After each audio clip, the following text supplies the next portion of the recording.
Sveiki!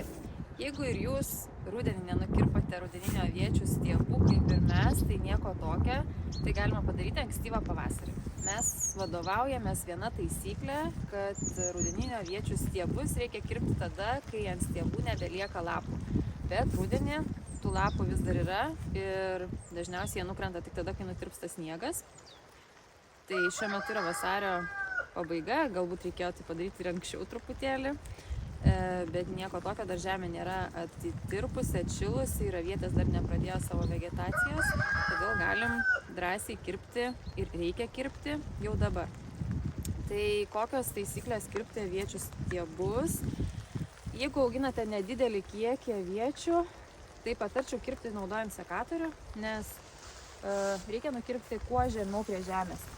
Tai su sekatorium tai nėra padaryti sunku. Kerpam kuo arčiau žemės ir šiuos stiebus iš aviečių lauko išnešam ir geriausia juos sudeginti, kad neplistų kenkėjai ir ligos, kurie gali gyventi stiebuose. Na, o mes, kadangi turim aviečių daug, tai su sekatoriumi būtų fiziškai per sunku, dėl to naudosim arba trimerį, arba bandysim su traktoriumi, dar nenusprendėm konkrečiai, pernai kirpome su trimeriu, bet yra problema ta, kad su trimeriu nenusikerpa labai žemai prie žemės ir stiebo lieka, na gal toksai dydis, jeigu gal ir daugiau. O kodėl tai yra blogai?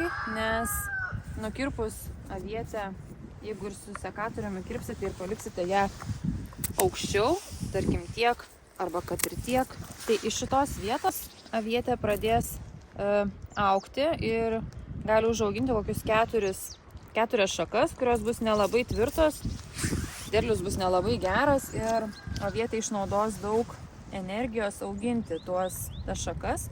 Dėl to yra geriausias atvejis nukirpti palei pat žemę, kad iš šito jau seno stiebo niekas nebeaugtų, o augtų naujai iš žemės. Taigi nors oras ir nelepina, bet darbai nelaukia ir turim atlikti, ką turim atlikti, todėl einam prie darbų. Sėkmės ir jums!